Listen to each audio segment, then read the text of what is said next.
สวัสดีครับ I'm Point from ค้นพบ and today I want to talk about the power in taking 100% responsibility for everything that happens in your life.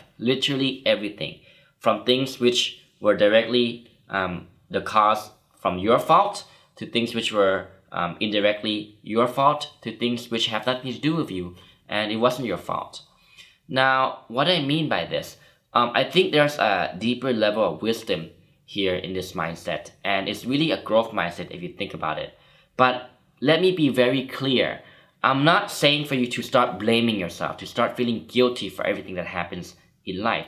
I'm not telling you that you should feel guilty and start blaming yourself if, say, you walk down the road and you see a car accident. I'm not saying that, tell yourself that you caused it.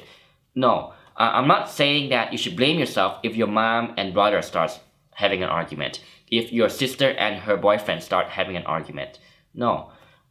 What I'm trying to say is this mindset empowers you to respond to a situation.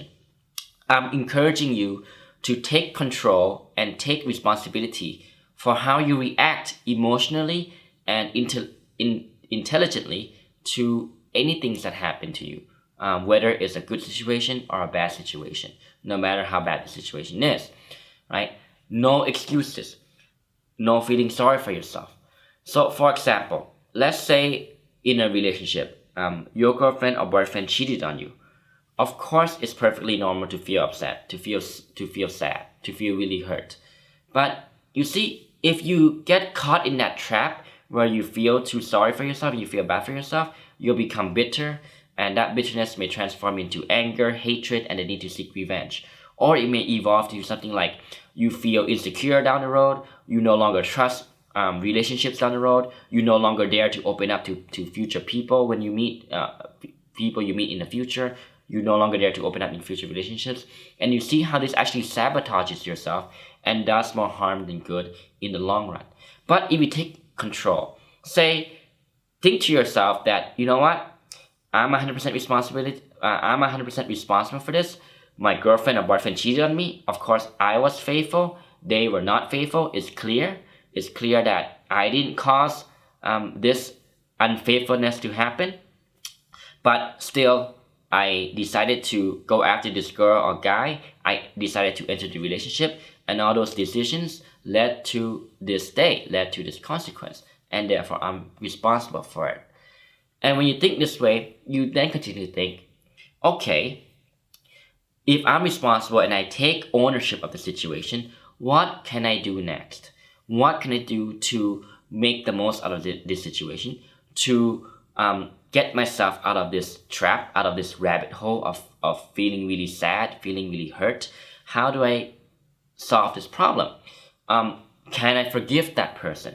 Can I find a way to give forgiveness to them and to myself? Can I find a way to develop more compassion for this person and in the long run become an even more compassionate and kind and loving person than ever before? How can I exit the situation peacefully without causing emotional trauma for myself down the road, right? So that it doesn't affect my future relationships, right? So you see how these two different mindsets, one where you blame the situation or you feel too sorry for yourself like a victim, and the other where you actually take responsibility and you actually empower yourself to solve a problem. So, for example, here's another example that I struggle with right now as I'm filming this channel. So I'm filming from home, and unfortunately, no rooms in my home are great for noise reduction or keeping out noise, right? So you probably just heard there was a car that zipped past. And that, objectively speaking, is really, really annoying, right? Because it distracts my attention, it goes into the camera. But if I take 100% responsibility, well, guess what? I live here, I chose to film in this room, okay? What can I do? Can I edit out the sound? Okay, probably can't do that.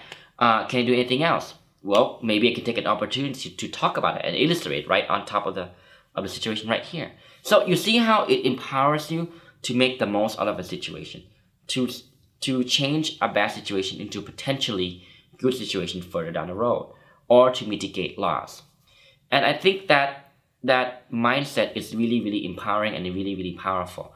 And it also shows that, like I reviewed in the previous episodes about the book called Flow, The Psychology of Optimal Experience, it really does show that happiness depends on your internal experience, how you control your emotions and your emotional reaction from the internal inside to outwards. So it depends on how you respond to external situations. And that's what all happy and successful people do. They take 100% responsibility for everything that happens to them. They don't blame anybody else. They don't spend time blaming other things. They don't spend time feeling sorry for themselves. No excuses. They just take action whenever presented with a situation, no matter how good or how bad. Here's another example. Let's say you've been working on a business, and you've been working on this business for years. You've invested in it very much, and it's growing. It's a big success, and you're very proud of it. All of a sudden, the world economy collapses, and your business is affected because you're doing export business, okay?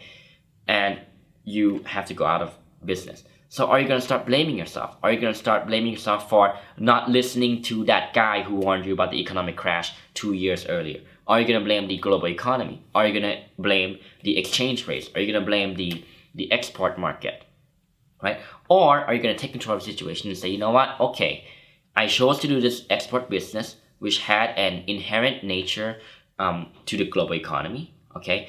But what am I going to do now? How am I going to take my employees, myself, and the business through this tough time? Can I find ways to not have to fire them? Can I find ways to turn this problem into an opportunity down the road? Maybe it's an opportunity to restructure the whole business model, etc., right? So you're always finding that crack in the wall. You're always trying to find ways to look for light at the end of the tunnel, right? And that's what sets these people apart from those people who blame themselves and blame others. So here's yet another example. I see this a lot from my old workplace, from where I used to work, the blame game.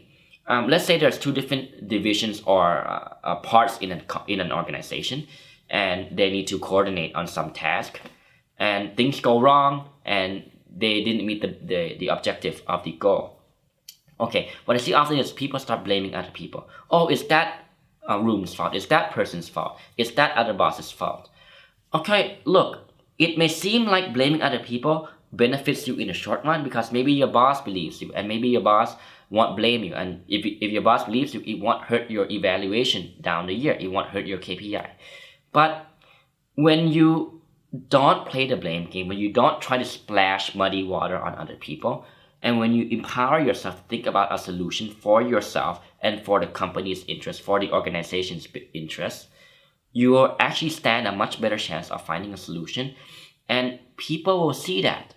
People are always watching. People will say, you know what, hats off to this dude. You know, he didn't start blaming his coworkers when he had the opportunity, and he didn't blame anybody else when everybody else was blaming other people, right? So hats off to him. Instead of blaming other people, he took the initiative to stay focused, find a solution, and drag the team forward. And that really builds your respect, it builds your leadership skills, it builds your ability to solve problems. So this mindset, it is the complete opposite of a victim mindset. Because a victim mindset robs you of your creative capabilities to solve a problem or to make the most out of a bad situation, to make the most out of a loss. So again, taking 100% responsibility isn't to blame yourself. It isn't to feel guilty. I'm not saying that. What I'm saying is, it is all about how you respond to a situation emotionally. And when you take ownership of a situation, you're able to respond in a more mature way, in an emotionally intelligent way, respond very intelligently, and respond very strategically. And that's what sets these people apart from everybody else who's just blaming other people.